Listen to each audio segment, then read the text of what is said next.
Well, on our hotline right now, we have TINA SINATRA. TINA has the book out, My Father's Daughter. TINA, how you doing today? Very well, thank you. And you? Not bad, TINA. And the first question, time sure does fly, doesn't it, TINA? It does fly, doesn't it? Yeah. The last 2 years have been, the month started out kind of slowly, and then the first anniversary, and it was like unbelievable, and now it's over 2 years. So I kind of took this last year to do this book because I was looking for some kind of closure, I think, that I had not come to yet. Yeah, you've received, correct me if I'm wrong here, but have you received a little criticism for doing the book on your father? Not at all. The Not outpouring has been bizarre. Oh, I know you're talking about George Schlatter, who took to the airwaves the morning after the 60 Minutes piece, but that's the only thing I've heard about, and he hadn't read the book, and he apologized to me later. I don't know what he was thinking, but he's in my book. I refer to him as to know him is to love him, but you got to read the book to understand. TINA, let's ask this question then. Why did you want to do the book? I had spent the better part of 50 years up until my dad died sharing him with the world, and the world appreciating it. The outpouring from the thousands of people that I got cards and letters from, it didn't feel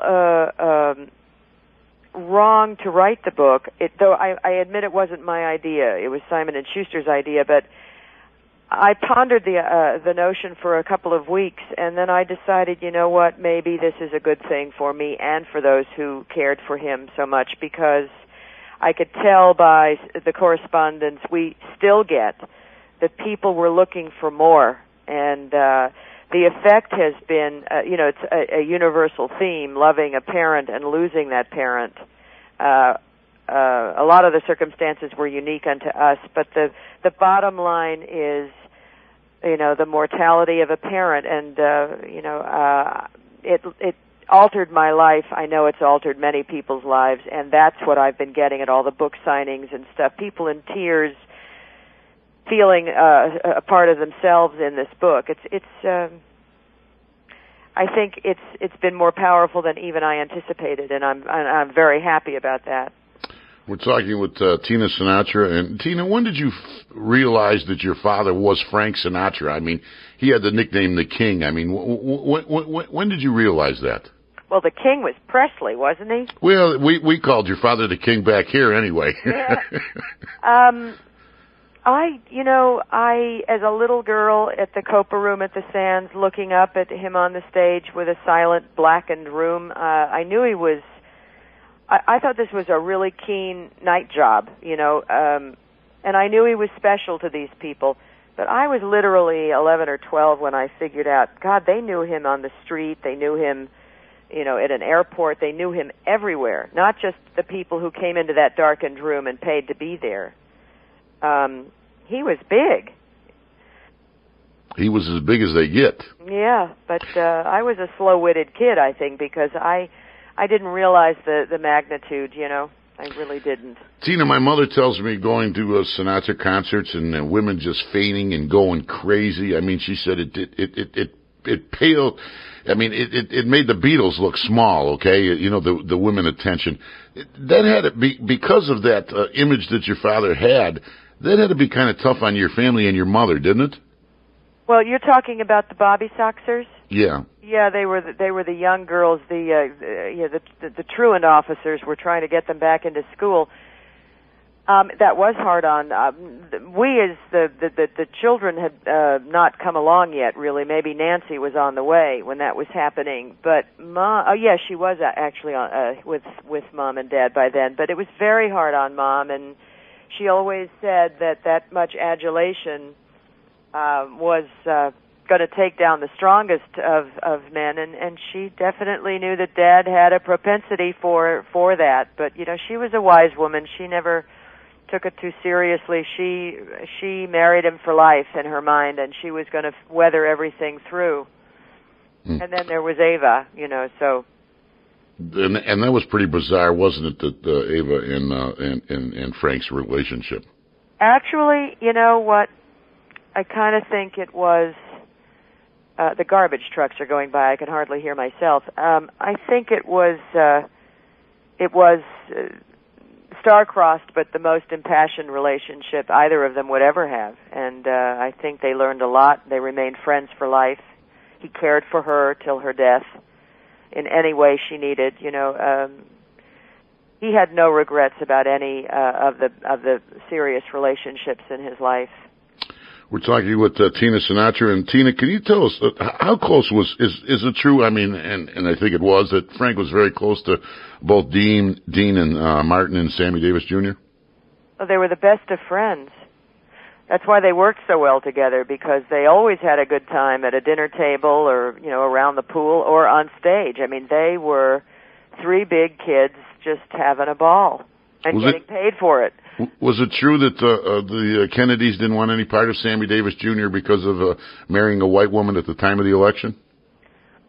Yes, but you know, I never intend a Kennedy bash. I think that was just significant of the political climate. You know, it was just a kind of an iffy thing to do, and they did ask him to postpone his marriage, and he did. Sammy did that.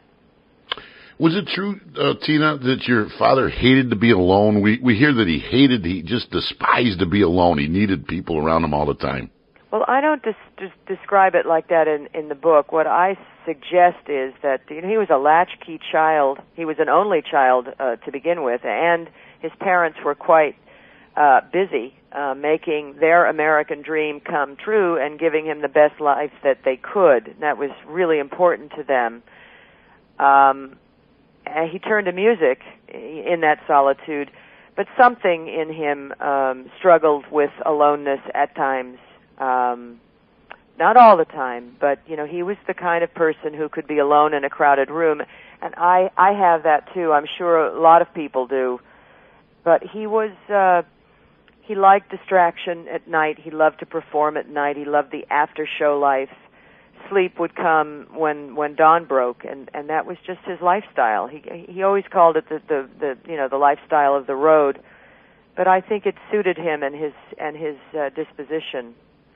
We're talking with Tina Sinatra. Tina has the book out, My Father's Daughter, and Tina, I know there's a lot of media people that would love to have your father connected with the underworld. Sam Giancana, was Sam just an acquaintance of Frank's? He was an acquaintance of Frank's, and he had worked for him and others who, you know, these are the people who owned and controlled the entertainment business. They owned the clubs. They did the hiring. That's how show business began. From New York, it spread to Las Vegas. But he had turned to Sam on behalf of Joe Kennedy at some point to try to get the support of the Illinois Union and West Virginia, you know, to get that vote for the primary to put Jack Kennedy on the ticket. And that's rather an infamous story of late, back to the 2-3 weeks ago, the 60 Minutes piece. But I had portrayed it all with actors playing those parts in the miniseries in '92, so it's not really new news, but it's how he told it to me. Tina, that's something that probably could never happen today. Would you agree with that? No, I don't think so. I mean, it wasn't as obvious as going into a Buddhist temple, but I don't know, to tell you the truth. I think from the beginning of time in America that entertainment and politics and the mafia, it sort of worked together. It was power appealing to power, you know, but I suspect that's much changed. Mm. We're talking with Tina Sinatra. Tina, can you tell us? Would you care to tell us about your feelings about your father's last wife, Barbara Marx? Well, I try to be fair in the book. I think I am, and legally you have to be, as you can imagine. Mm-hmm. We started out well together, all of us. You know, we wished them well. ready to marry again, and he, as he put it, and I say in the book, this is the last time I'm going to do this, and I'm going to make it work. As long as he was healthy and strong and all intact and in charge, which he was all his life, and he was a good leader, I think. He took care of you well. Things were all right. And then I think as he became less well and more vulnerable and more dependent, I sometimes felt that he was not in the most loving, nurturing hands. That's hard to experience, and that kind of tainted the final half of their marriage as far as I was concerned. I struggled with it a lot. But I had an obligation to, I was the executor of his will from the age of 21, and I saw things that needed protecting, and I sought to protect them. Tina, why do you think, and I'm going from memory here, but I think I remember reading it or hearing you say that you were closer to your father than Nancy or Frank Jr. Not true. It's not true? No, I always felt that Dad's first girl, Nancy, was the apple of his eye. Frankie was his first and only son. I mean, that was a very unique relationship as those things go. And then there was me.